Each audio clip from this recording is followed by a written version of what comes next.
Abraham தன்னுடைய பிள்ளைகளை ஆசீர்வதிக்கிற ஒரு தகப்பனாய் இருந்தான். இன்றைக்கு நம்முடைய வாழ்க்கையில நம்முடைய பிள்ளைகளை ஆசீர்வதிக்கிறோமா அல்லது பிள்ளைங்களை சபிக்கிறோமா? கோபம் வந்தா எப்படிப்பட்ட வார்த்தைகளெல்லாம் பேசிடுறோம். இன்னைக்கு நம்ம ஆண்டவரை பார்த்து சொல்ல போறோம், ஆண்டவரே, நான் என் பிள்ளைகளை ஆசீர்வதிக்கிற ஒரு தகப்பனாக தாயாக இருக்கணும் அப்பா. பிள்ளைங்க ஒருவேளை நீங்க இந்த இரவு ஜபத்துல இருந்தீங்கன்னா கோபத்துல அம்மா அப்பாவை திட்டாதீங்க, கூட பிறந்தவங்களை திட்டாதீங்க. ஆனா அதுக்கு மாறாக, ஆண்டவரே, பிள்ளைகளை ஆசீர்வதிங்க, எங்கள் பெற்றோரை ஆசீர்வதிங்க, உடன் பிறந்தவங்களை ஆசீர்வதிங்கன்னு சொல்லுங்க. கண்டிப்பா அவர்கள் ஆசீர்வதிக்கப்படுவார்கள். ஆமேன்.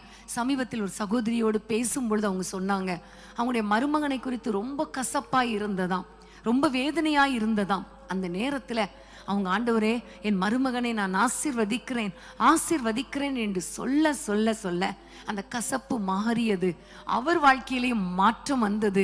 குடும்பத்துல ஒரு பெரிய சந்தோஷம் வந்து விட்டது. ஆமேன், ஹல்லேலூயா. உங்களுடைய வாழ்க்கையில உங்களை யாரெல்லாம் வேதனைப்படுத்துறாங்களோ, உங்களை யாரெல்லாம் நிந்திக்கிறாங்களோ, உங்களை கஷ்டப்படுத்துறாங்களோ, அவங்களே நீங்க ஆசீர்வதிங்க.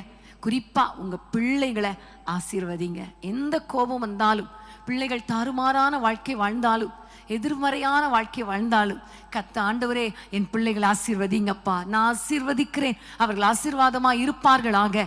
ஆமேன். ஆவி ஆத்துமா சரீரத்துல பரிசுத்தமா இருப்பார்களாக, உமக்கு பிரியமா இருப்பார்களாக, இவர்கள் எங்களுக்கு ஆசீர்வாதமா இருப்பார்களாக என்று ஆசீர்வதிங்க. ஆமேன்.